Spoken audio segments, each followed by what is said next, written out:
O teatro originou-se na Grécia Antiga por volta do século IV a.C. As peças eram encenadas com máscaras e só homens podiam atuar. Havia apenas dois gêneros, tragédia e comédia. Surge em consequência dos festivais anuais em consagração a Dionísio, o deus da alegria, do vinho, do entusiasmo e da fertilidade. No Brasil, teve grande influência dos padres jesuítas, que chegaram trazendo o teatro e a literatura e usaram como principal instrumento pedagógico para a educação religiosa. O primeiro grande teatro do Brasil foi o Real Teatro São João, no Rio de Janeiro, em 1803. E até 1584, as peças eram escritas em espanhol, português ou tupi. Durante séculos, o teatro evoluiu na sua forma, gênero e conteúdo. O teatro infantil foi resultado dessas transformações e está diretamente ligado à catequização religiosa.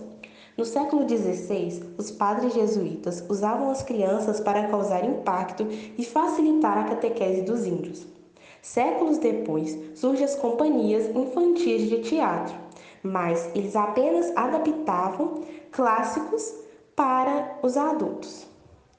Por meados do século passado, começam a ter peças voltadas ao universo infantil.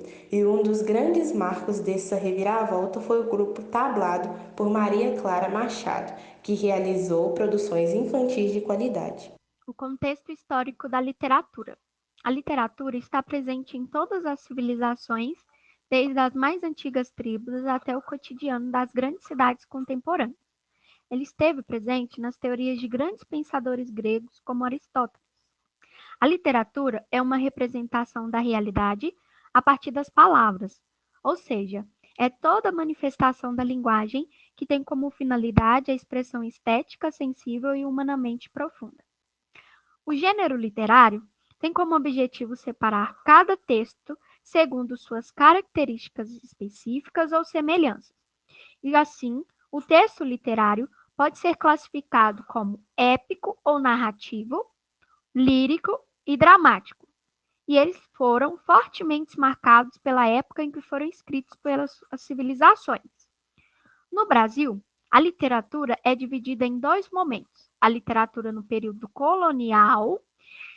Neste período, a literatura brasileira foi fortemente marcada pelo modelo literário de Portugal.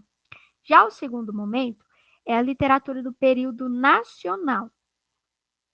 A literatura infantil começou por volta do século XVIII, o período do romantismo. Nessa época se começava a modificação da visão da criança, que antes participava da vida social adulta, inclusive do usufruto do literário. As crianças nobres tinham acesso a grandes clássicos, enquanto as crianças mais pobres tinham acesso somente a contos folclóricos e a literatura de cordel. Contudo, esse tipo de literatura evoluiu até atingir ao público infantil, e hoje em dia há uma grande preocupação em se contar histórias.